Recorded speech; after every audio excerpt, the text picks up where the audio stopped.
여러분 안녕하세요. 지난번 영상 이후로 꽤 오랜 시간 만에 여러분을 다시 뵙게 된 것 같습니다. 오늘 이 시간에는 최대 산소 섭취량에 대해서 설명드리고자 합니다. 최대 산소 섭취량의 측정 원리랄까요? 이것에 대해서 간단히 설명드리고 또 그것에 대한 해석에 대해서 말씀드리고자 합니다. 최대 산소 섭취량은 일단 우리가 운동을 할 때 최대까지 운동을 할 때 우리 인체가 받아들일 수 있는 시간당, 즉 단위 시간, 예를 들어서 1분 동안 얼마만큼의 산소를 받아들일 수 있는지 받아들일 수 있는 최대 산소량을 의미한다고 볼 수 있겠습니다. 이 그림에서 보시면은 우리가 흔히 운동 생리학 실험실이나 또 운동 처방실, 그 밖에 뭐 스포츠 의학 센터와 같은 곳에서 자주 보게 되는 그런 모습인데요. 이것은 제가 한 17년 전에 실험하던 그런 사진이 있어서 여기에 여러분에게 소개해 드립니다. 자, 아까 방금 보신 그러한 그 장치를 통해서 최대 산소 섭취량을 측정을 하게 되는데요. 보통 최대 산소 섭취량을 측정하기 위해서는 약 12분에서 한 18분 정도, 이 정도의 그 시간 동안 단계적으로 운동 강도를 높여 나가서 예를 들어서 뭐 2분 또는 3분 단위로 점체적으로 운동 강도를 높여 나가는 그런 방법을 점진부하 운동부하 검사라고 합니다. 그래서 점진적으로 이 X축에서 보듯이 점진적으로 운동 강도를 높여 나갈 때 산소 섭취량은 그 운동 강도와 직선적인 관계를 갖고 이렇게 증가하는 모습을 볼 수가 있겠습니다. 그래서 단위 시간당, 즉 분당 산소 소비량이 Y축은 어떻게 변화하는지 이것을 보여주고 있는 것이고요.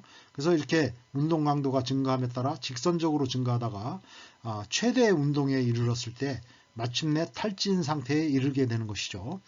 이렇게 탈진 상태에 이르게 되었을 때 더 이상 운동 강도가 증가해도 산소 섭취량은 증가하지 않게 되는 이런 고온 상태가 나타나게 됩니다. 이 그림에서는 한 가지 예로서 체중 70kg인 사람이 최대까지 운동했을 때 분당 산소 섭취량이 3.5리터로 이렇게 측정되는 그런 모습을 볼 수가 있습니다. 이럴 경우에 이 사람의 그 체중당 산소 섭취량은 요 3.5리터를 밀리리터 단위로 고치면 3,500ml가 되죠. 이것을 체중으로 나누면 50ml가 됩니다. 그래서 우리가 산소 섭취량을 표시하게 될 때 절대값, 즉 분당 몇 리터인지 이렇게 표시하거나 체중당으로 표시해서, 즉 상대값이라고 할 수 있는데요. 분당, 체중당 몇 밀리리터의 산소를 소비했는지 이런 식으로 이제 표시하게 되는 것이죠. 이 그림에서 이 X축은 운동 강도를 나타내는데요. 이 산소 섭취량은 우리의 심박수와도 허트레이트, 심박수와도 비례적인 그러한 그 상관관계를 가지고 있다. 이렇게 말씀드릴 수가 있겠습니다. 자, 그러면 이 그림을 통해서 우리가 산소 섭취량을 측정하는 원리를 조금 말씀드리자면요.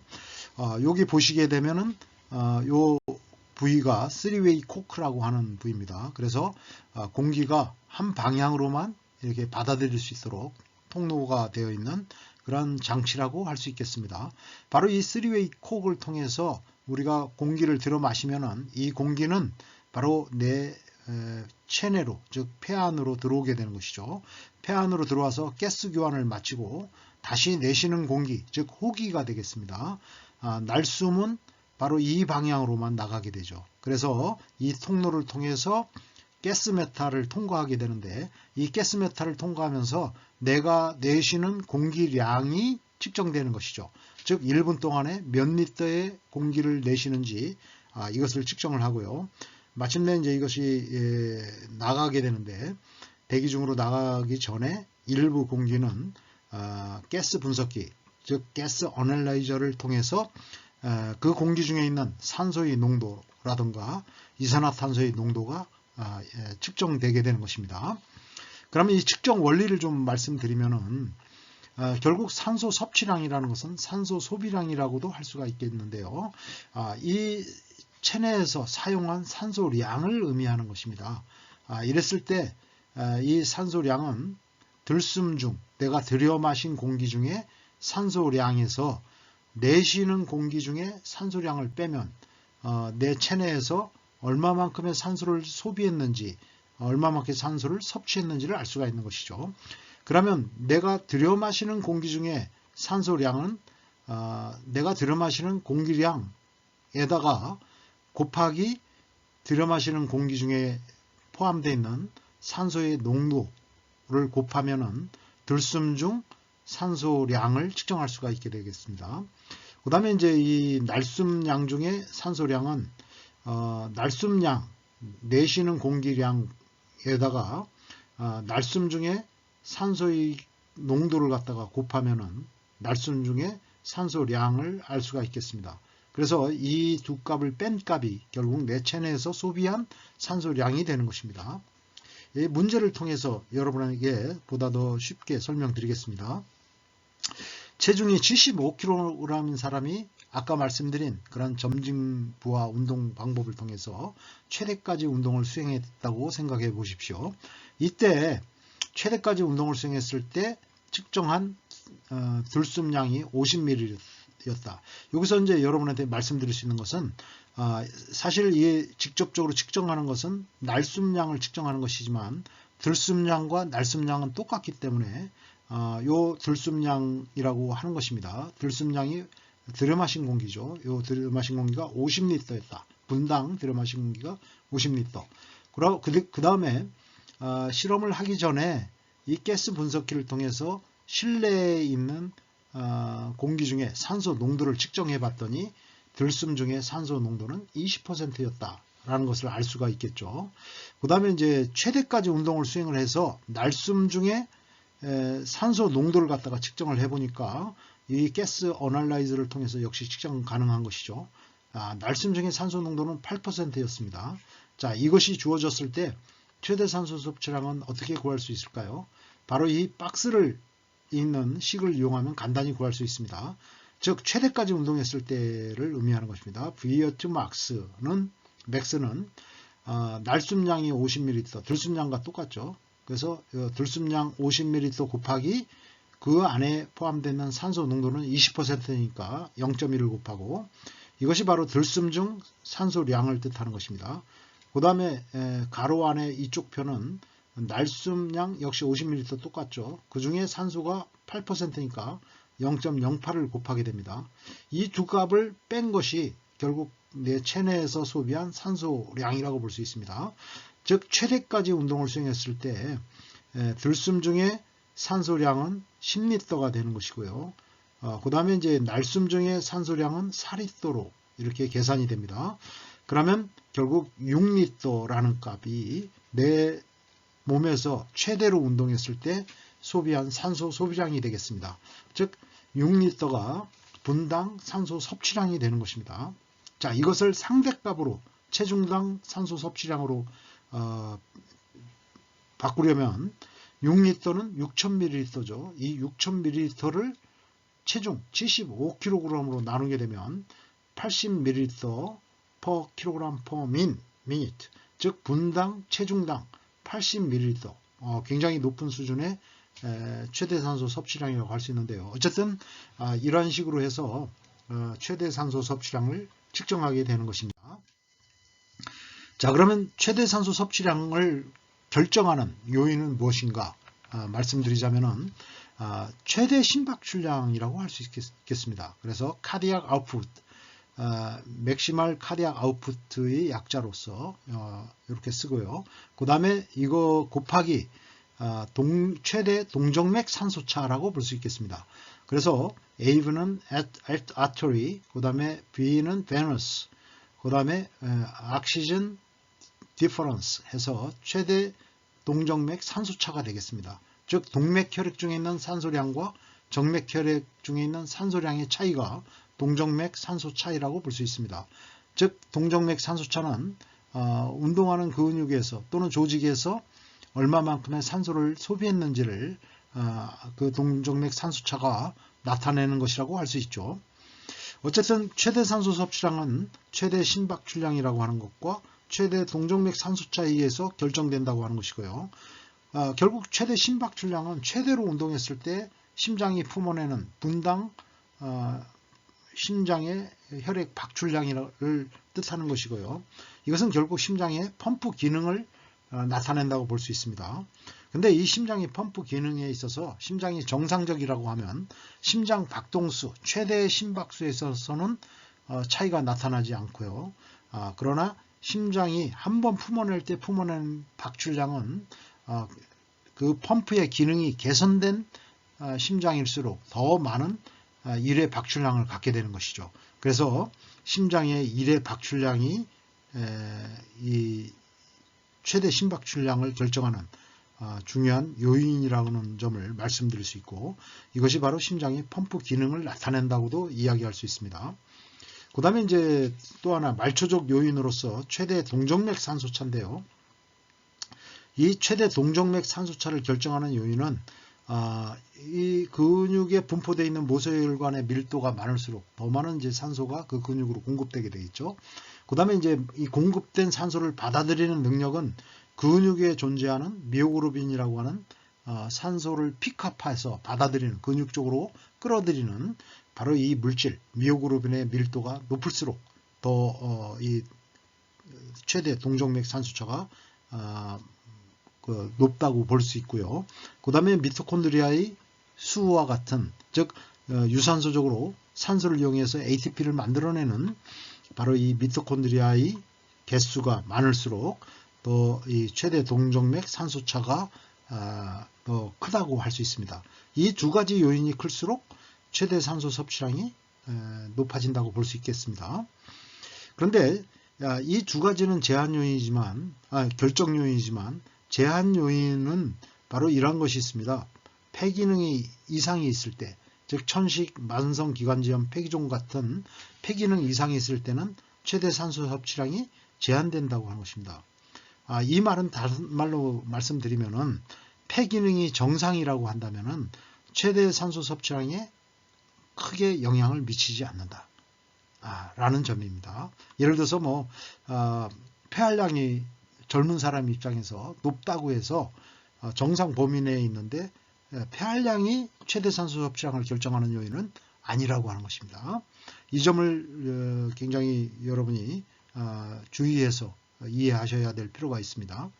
그 다음에 이제 제한 요인으로서 혈액에 뭐 빈혈과 같은 문제가 있을 때, 즉 적혈구가 감소했다든가 헤모글로빈 양이 감소한다는 것은 산소를 운반하는 수송 트럭 자체가 감소하는 것이죠. 자, 이게 또 정상 범위 내에 존재한다면은 최대 산소 섭취량에 크게 영향을 미치지는 않습니다. 그러나 이 빈혈과 같은 이런 문제를 갖고 있을 때는 당연히 최대 산소 섭취량이 제한된다, 감소한다는 점을 알아야 되겠습니다. 자, 이건 또 이 그림으로 표시한 건데요. 말씀드렸듯이 제한 요인은 폐 기능에 어떤 이상이 있을 때 최대 산소 섭취량 감소하게 되죠. 그 다음에 혈액 중에 빈혈과 같은 요인이 있을 때 최대 산소 섭취량은 감소하게 된다. 그러나 보다 더 중요한 결정 요인은 산소 수송과 관련해서 최대 심박출량, 즉 심장의 기능이 좋아야 되고요. 그것을 나타내는 지표가 직접적인 지표는 심장의 최대 1회 박출량이라고 볼 수 있겠습니다. 그 다음에 이제 산소 수송과 관련해서는 근육까지 산소가 순조롭게 잘 많이 공급되기 위해서는 모세혈관의 밀도가 높을수록 더 유리하게 되겠죠. 자, 이것은 산소 수송과 관련된 요인이라고 볼 수 있고요. 근육 자체의 산소 이용과 관련된 요인은 근육에 있는 미오글로빈 양이라든가 미토콘드리아의 개수, 또 미토콘드리아 내에서 산소를 이용해서 ATP를 생산하는 데 과정을 촉진하는, 촉매하는 여러 산화 효소들이 있습니다. 그런 것들로서는 시토크롬 옥시다제 뭐 이런 효소들이 있는데요. 이런 효소들의 활성도도 신체적으로 훈련된 사람이 더 높다는 것을 알 수가 있습니다. 자, 이 그림은 최대 산소 섭취량과 최대 심박출량이 아주 직접적인 관계를 나타내는 그런 상관도를 나타내는 표라고 그림이라고 할 수 있는데요. 보시다시피 지구성 운동선수는 최대 산소 섭취량이 굉장히 높은 걸 알 수 있죠. 그 다음에 최대 심박출량도 역시 높습니다. 그러나 좌업 생활자들을 보게 되면은 최대 산소 섭취량이 더 낮은 수준이라는 거, 그 다음에 최대 심박출량도 대체로 다 낮은 수준이라는 걸 알 수가 있습니다. 어쨌거나 이처럼 최대 산소 섭취량과 최대 심박출량은 아주 직접적인 그런 비례 관계를 가지고 있다라는 점을 알 수가 있습니다. 자, 그러면 또 하나 우리 말초에서 최대 산소 섭취량을 결정하는 요인으로서 바로 이 동정맥 산소차를 들 수가 있는데요. 여기 보시게 되면은 운동을 수행을 하면서 산소 소비 수준이 높아지죠. 그래서 분당 산소 소비 수준이 1리터, 2리터, 3리터, 4리터 쭉 증가하면서 최대까지 운동을 했을 때의 모습을 보여주고 있습니다. 이 경우에 요 노란색으로 표시된 거, 즉 동맥 혈액 중에 산소 농도는 보시다시피 안정 상태에 비해서 크게 변화가 없는 것을 알 수가 있습니다.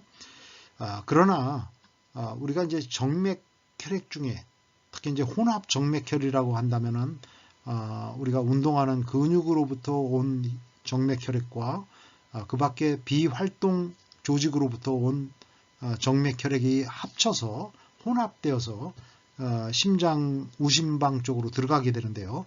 그 혈액 중에 산소 농도를 혼합 정맥혈이라고 합니다. 이 혼합 정맥혈의 산소 농도는 운동을 할 때 당연히 활동근에서 자꾸 산소를 많이 쓰니까 정맥 혈액 중에 산소 농도는 떨어지게 되죠. 그래서 급격히 최대 운동까지 수행한다면 이 정맥 혈액의 산소 농도는 떨어져서 동정맥 산소차가 휴식 시에 비해서 운동 시에는 굉장히 크게 증가하는 모습을 볼 수가 있습니다. 자, 이 시점에서 이제 문제를 통해서 우리가 또 이 개념을 이해할 필요가 있겠습니다. 예를 들어서 어떤 사람이 체중이 70kg인 사람이 있는데 이 사람의 최대까지 운동을 수행을 했을 때 최대 심박출량이 25리터였다. 분당 최대 심박출량이 25리터였다는 것을 측정했습니다. 그 다음에 이제 동맥 혈액 중에 산소 농도는 혈액 100ml, 즉 데시리터 혈액 100ml당 동맥 혈액의 산소 농도는 20ml였습니다. 그 다음에 이제 최대까지 운동을 수행을 했을 때 이 정맥 혈액 중에 산소 농도가 2리터인 것으로 이렇게 측정되었다라고 했을 때 이때 최대 산소 섭취량은 어떻게 구할 수 있는지 이것을 푸는 문제라고 볼 수 있습니다. 결국 최대 동정맥 산소차는 동맥 혈액 중에 20ml의 산소가 있고 농도가 그 다음에 정맥 혈액 중에 산소 농도는 2ml니까 20ml에서 2ml를 빼면 동정맥 산소차, 즉 최대 동정맥 산소차는 18ml per 데시리터, 혈액 100ml 중에 이 정도의 농도라는 것입니다. 그러면 이것은 혈액 100ml에 18ml니까 리터 단위로 바꿔봅시다. 100ml를 리터로 바치면 10으로 곱하면 되죠. 그래서 리터로 바꾸고 18ml가 180ml가 됩니다. 요거 역시 리터 단위로 고치면 180ml는 0.8리터가 되겠죠. 그러면 최대 산소 섭취량은 최대 심박출량 곱하기 최대 동정맥 산소차니까 25리터가 바로 최대 심박출량이고 0.18리터가 최대 동정맥 산소차가 되겠죠. 이것을 곱한 값이 4.5리터가 됩니다. 자, 이렇게 해서 최대 산소 섭취량, 그 절대값을 우리가 구할 수 있고요. 이것을 이제 밀리리터 단위로 고치면 4.5리터는 4,500ml가 되죠. 이것을 체중당으로 나타내는 상대값으로 나타내게 되면 4,500ml를 70kg으로 체중이 70kg이었죠. 이걸로 나누니까 최대 산소 섭취량은 64.3, 약 64.3ml per kg per minute. 이것이 이 사람의 최대 산소 섭취량이라는 것을 우리가 알 수 있게 되는 것이죠. 자, 이러한 식을 통해서 우리가 최대 산소 섭취량이 어떻게 측정되는 것이고 또 그것의 어떤 생리적 의미는 어떤 것인지 이 점에 대해서 여러분에게 설명드렸고 그것이 여러분의 최대 산소 섭취량에 대한 이해에 도움이 됐으리라고 기대합니다. 네, 끝까지 경청해 주셔서 대단히 감사합니다.